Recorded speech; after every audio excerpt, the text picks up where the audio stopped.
श्री राजा राम सिंह जी।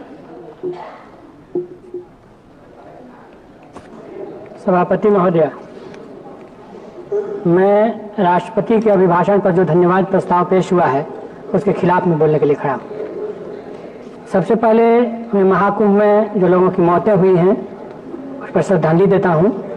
और ये लगातार हो रहा है, मध्य प्रदेश में, गुजरात में पिछले दिनों धार्मिक आयोजनों में सैकड़ों लोगों की मौत हुई।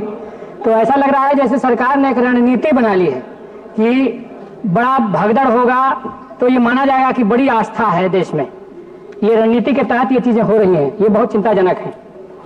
पिछली बार सदन में बहस चल रही थी संविधान पर, प्रधानमंत्री जी काफी तैयारी के साथ आए थे और कैसे अंबेडकर के पक्ष में हमारी पार्टी रही है और नेहरू ने कैसे अवमानना की है इसकी विस्तार से चर्चा कर रहे थे। लेकिन राज्यसभा जाते जाते दिल की बात जुबान पर आई, ये क्या करते रहते हो अंबेडकर अंबेडकर अंबेडकर अंबेडकर। ये बात सेकंड नंबर की कुर्सी पर बैठने वाले एक मंत्री ने कही, तो बात वो जुबान नहीं फिसली, वो असल में दिल की बात जुबान पर आ गई, तो पूरा पोल खुल गया। हम आपसे कहना चाहते हैं कि आज देश में 13 महीने तक किसान आंदोलन हुआ, 750 किसान मर गए। सरकार को इसी सदन में अपने द्वारा पारित कानूनों को वापस लेना पड़ा और उसके बावजूद अभी एक दूसरे रास्ते से सरकार NPFAM के तहत एक पॉलिसी लाने जा रही है, national policy framework on agriculture marketing, जिसके तहत उन्हीं कानूनों को छद्म रूप से लागू करने की कोशिश है। किसानों के मार्केटिंग पर बहुराष्ट्रीय कंपनियों को हावी कर देना है, किसानों की खेती को कॉर्पोरेट फार्मिंग के रूप में तब्दील कर देना है और इस तरह से मल्टीनेशनल्स को भारतीय कृषि बाजार पर हावी कर देना है। उसमें न तो PDS से जन वितरण प्रणाली में अनाज देने की गारंटी की बात की गई है और न ही किसानों को MSP देने की बात की गई है। बात हो रही है कि किसान आत्महत्या कर रहे हैं, उन कर्जे में डूब रहे हैं। इससे बचाने के लिए स्वामीनाथन आयोग की सिफारिश के अनुरूप उनको C2 + 50% देना होगा, लेकिन सरकार अपने इरादे को, छुपे हुए इरादे को बार बार विभिन्न तरीके से लाने से बात नहीं आ रही। और हम ये कहना चाहेंगे कि ये रोकना पड़ेगा। मैं कुछ अपने क्षेत्र के मांगों को उठा करके फिर इस बात पर आऊंगा। हमारे यहाँ बिहार में अभी जो राशि गई, बिहार के कुछ सांसदों ने कहा कि बिहार के लिए बहुत सरकार कर रही है, आज तक विशेष राज्य का दर्जा नहीं मिला है। जो पिछड़े हुए राज्य के नाते पैसे जा रहे हैं वो पिछड़ों तक, दलितों तक कहां पहुंच रहे हैं। अभी एक सर्वे हुआ पिछले साल जब नीतीश बाबू इंडिया गठबंधन के साथ थे, तो 34% लोग ऐसे हैं जिनकी आमदनी माहवारी 6000 से भी कम है। 10,000 आमदनी वाले 63% हैं।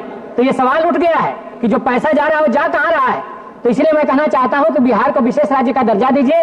और अभी जो आप सोन नहरों की लगातार उपेक्षा कर रहे हैं, अंग्रेजी राज में बने थे वो, और बिहार की कृषि अर्थव्यवस्था को, देश की कृषि अर्थव्यवस्था को वो काफी देते हैं, ऐड करते हैं।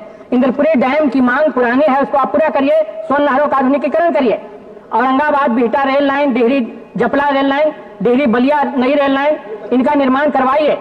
दाऊदनगर और डिहरी को आज के हर जगह प्रशासन की एक सुविधा की मांग हो रही है, तो जिला बनाने की बात है, सुअरा हवाई अड्डा बनाने की बात है, और दुधैला में, डेहरी में मेडिकल कॉलेजों को ठीक करने की बात है, नया बनाने की बात है। सोन नहर में सुपर बिजली ग्रिड बनाने की बात है। इसके साथ साथ मैं अंतिम में ये बात कहूंगा कि अभी एक बात हो रही थी कि बीजेपी अपने को कहती है, यहाँ पर सत्ताधारी दल के हम बड़े संस्कार वाले हैं, तो हाथरस में कहा गया था संस्कार, या अभी भी कुंभ में कहा गया संस्कार। मरने के बाद परिवार वालों को लाश दी जाती है, लाश दी जाती है कि वे अपना दाह कर्म करें, लेकिन दलितों के साथ, आम नागरिकों के साथ ये सरकार क्या कर रही है? ये लाश छुपाने में लगी हुई है। जो डबल इंजन की सरकार, डबल बुलडोजर बन करके जो कल मुसलमानों का घर तोड़ रही थी, आज वो लाश छुपाने में JCB को उसने लगाया हुआ है, यही उसका काम बन गया है। तो हम कहना चाहते हैं कि संस्कार की बात आपके मुंह से शोभा नहीं रहती है, और जो आप तमिल काशी संगम पर पीठ ठोक रहे हैं कि देखिए हम सांस्कृतिक एकता के पक्ष में खड़े हैं, तो आप क्या खड़े होइएगा? आपने तो इसी सदन से सुप्रीम कोर्ट में एफिडेविट दिया कि सेतु समुद्रम नाम की कोई चीज नहीं थी, ये राम रावण युद्ध कभी हुआ ही नहीं, इसलिए बेकार की बातें हैं। ये सुप्रीम कोर्ट में आप ही की पुरानी सरकार ने एफिडेविट देकर के कहा है। तो जहां पर कॉर्पोरेट हितों से मामला टकराता है, वहां पर आप आस्था की बात पीछे छूट जाता है।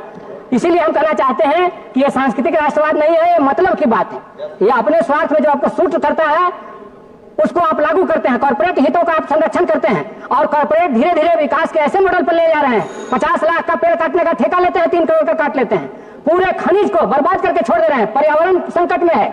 इसलिए मैं कहना चाहता हूं कि इस मॉडल को रोकिए, ये भारत के विकास का रास्ता नहीं है। आप अपनी पीठ अपने से थपथपाते मत रहिए। ये भारत को विनाश की तरफ ले जा रहा है। हमारा पर्यावरण संकट में पड़ रहा है और खेती चौपट हो रही है। बहुत बहुत धन्यवाद महोदय। धन्यवाद जी।